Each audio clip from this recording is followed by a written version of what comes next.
So things really are looking up quite good. Not massively in terms of honey, but we did have a good flow yesterday because we've got some better weather. And today is looking like the same. Now after Sunday, we're going to get temperatures up to 26 to 28. So whatever is flowering will give nectar, whether it's chestnut, whether it's bramble, whether it's thistles. There's a bit of buckwheat. So things are looking a bit better, and that's reflected in this graft I've just done. In a moment, I'll show you what I was doing yesterday. I was going around shaking out the odd nuke that hadn't done that well because it was either drone laying or the queen was like not doing anything, as what happens when you get a few like that after you've made a load of spring nukes. The final time is up. You can't carry on. So I'll show you that in a minute, but first I'll show you what I was doing with these cells just now.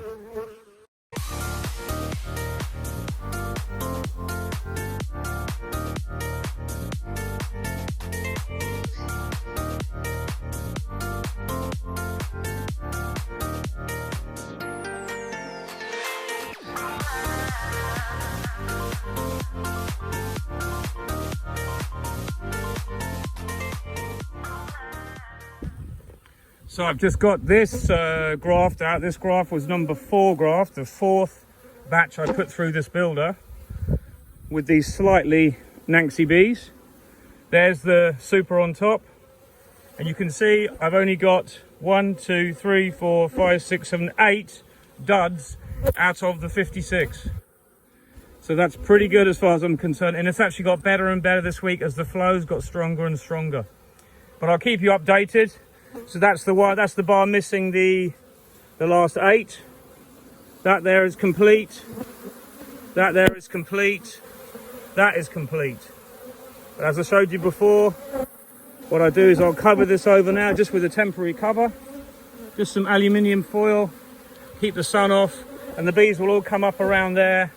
Those bees in the super will stay there for the next 20 minutes while I'm just sorting all this out. I've got 2 finishes ready, extra finishes. I'm struggling to find finishes, but I'm using loads. I think the tally's up to 90 yesterday in total in cells. So that's 90 plus whatever we had today. When I look at the figures, that's going to be about 130 cells so far in finishes after this afternoon. And I'm doing a 5th graft tonight. And I've got to find some finishes for the cells that come out tomorrow. But then tomorrow's cells that come out the day after, they'll stay in the finish and that'll be the end of it. Probably my last builder will be built in the next couple of days.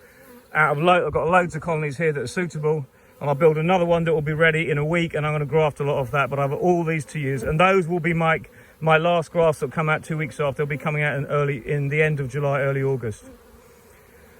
So it's going well. We've got a bit of sunshine now. We've got some warmer temperatures. Not that warm yet. It's only 21, 22s, and there is a flow on. It's not huge, but yesterday was a really good day for the bees, and that's why I think my cell bar, well, that's why I think my failure is very low, and my success was high because we've had a good flow as well, and that's always works like that. So I'm going to say regraft again. I generally graft of an evening, but it's been a busy day because we had to move hives. One of my colleagues this morning at 5 or 5:30, we had to get up and move them. So I'm a bit knackered, and I've got to collect my daughter tonight from Wren on the train station. But it's just all go, it's all busy, and then next week I'll start my splits, probably Sunday with that. But you can see they're working really well. These cells here will go into finishes now, and then I leave that hopelessly queenless for about 4 or 5 hours while I get my grafts ready. So we have some sunshine, and I just popped past this nuke yard and realized I'd forgot about this nuke that was originally on here. I put a hive in its place. You can see the foragers that are coming back to it. Absolutely mental. We have a flow on. There's loads of bramble. Like there, you can see it. It's everywhere. There's chestnut, there's basically everything they need, but the chestnut is kind of still in full flower, but it's going to quickly subside. However, there's so much water in the ground, and there's so much nice stuff going on in terms of calm weather and warm weather, finally, that the bees are now on things like this as well. So there's loads of bramble, and there's also loads of thistles because of the rain we've had. So I just really don't know how it's going to go. I've just got to kind of wait and see. But this nuke, was one from the spring that was a little bit late requeen, but it's just exploded. Look, that's the bees I've got to transfer over. You can see how many bees it's got in this box. Unbelievable. And they'll fill this box in like 4 days. The other 2 frames they'll draw out, which is great because then I can come along and split it. It won't give me honey, but I'd rather it get completely full in the flow we have left. And at least then I don't lose this through swarming. I want to check there's no queen cells. I could almost make a split from this right now. So it's just all about using what you've got. It's so difficult to know what exactly the best thing to do is this time of year. I know that we're going to have a good week of good weather. So I know that that hive will get completely full. And there should only be 2 hives at this place, but I snuck these in here, like there's another one over here. But it hasn't, it's got issues. They were trying to requeen and I kind of just left it because I put this underneath to tell me that there's something wrong with this nuke. But the other ones that are accepted, they're still growing, and they are at a point where they'll grow in the next 2 weeks, and I'll split them after that. But the ones I could get into a hive, I have done. So I'll transfer this in, and you'll see how many bees there is. See what happens when you leave a nuke so strong. Look at that brood. There's a whole frame there, a whole frame that side. I bet this whole thing is just full completely. But you can see, look at the bees coming back there. I don't know if you can see that. You can just see those bees coming back in through the door there with the pollen. They're just absolutely loaded. Lovely when you have this situation. It's not ideal, but it really is nice to see how prolific your bees can get if you leave them on their own. And this is what does control a lot of varroa. Bees in small cavities causes continual swarming, and the continuous swarming does help control varroa because it's a form of a brood break. And that's what people are saying, that why bees become so swarmy in a situation where varroa is so oppressive and keeps them suppressed all the time, is they naturally want to swarm to get rid of the varroa, and they know they can use a brood break. All very interesting.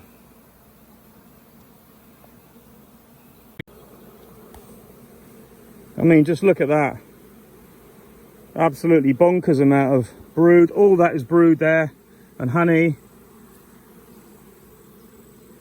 Beautiful, beautiful bees. I mean, I love this. This reminds me of April time when you're transferring overwintered nukes and you've got rid of all the overwintered bees. The old bees and all the new ones are there. Just glorious. You imagine if you split that and you took 3 away, more than enough bees to make you a fantastic nuke and to grow again before the autumn. Absolutely amazing. So I've just done something really stupid. I've just dropped this frame because I was looking at it both sides to find the queen. I dropped it on the grass. And you can see the bees are scattered everywhere. But don't worry. Lift it up gently, put it on its side, because the bees will walk back towards that frame. And I've seen this done so many times. People try and sweep them up or they try and pick them up. Just leave the frame there for 5 minutes. They'll all walk back onto it. Then you pick it up and then you put it back in the box and all the bees are on it. Won't take them long.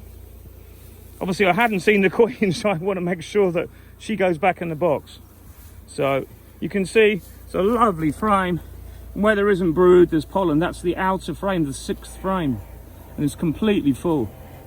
So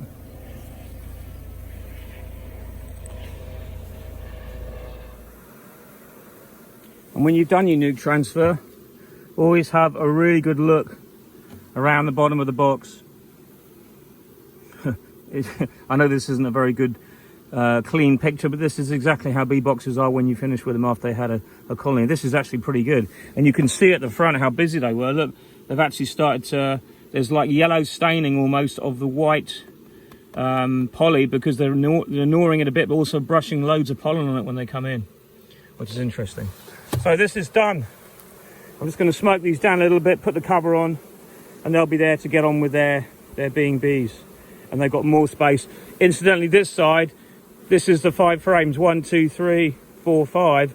Number 6 is there, and it was pure honey. And again, I've put an indent in. I've moved that outside frame of honey out. This is just drawn comb. That's drawn comb and that's foundation. But I've given them that space to immediately depressurize it a bit more. And also there's a ventilated base here, and that one wasn't very ventilated. And they've got a big ventilated front on this. These are our Hornet doors here, but we don't really leave them on this time of year. But I'm going to put them on loosely. There's loads of room. Because what I want to do is I just want them to recognize where they are in terms, so they get used to coming back to the middle. Because if you have a green door, and whereas the other two are different. The other two are different as well because they've got different heights. I know this one hasn't, but they don't know this box yet. So I don't want them to be confused. I want them to go back to the middle one. The bees are all working pretty well, and I'm standing here in front, and look at this. Watch this. The cloud that comes back in when you move out of the way. Isn't that fantastic? All that pollen. So that's a little job done. I know it's only a small job. The other ones aren't quite so big, but saying that, I think that one there is fairly full. And I've got one down the end that's pretty full. All these boxes, I've got one spare box at the end, that's empty at the very end. I'll probably use that one to transfer the next fullest one in. But these, they haven't got a super on because 4 days ago they were only sitting there with foundation, with 6 frames of bees and brood and 2 frames of foundation. They hadn't really moved, even though I'd given them a little bit of feed. So these will grow now in the next 4 or 5 days, or however long we have the flow for. And then hopefully it'll give them something. I'm not feeding them at the moment. There's no real need to. But I will be starting to feed as soon as that flow stops, because I want to keep that energy going in the box. But I'll get a lot of splits from here. So, you know, I'm going to be making loads of splits. So, as I said before, in some ways it's a bit of a disaster that we've got not much honey. But in the other way, the preparation I put in to increase my colonies in a timely fashion this year has given me that chance to split colonies afterwards. So you lose one thing, you gain on another. And all the work is there to do. So let's put the lid back on this one. Look at that lovely pollen.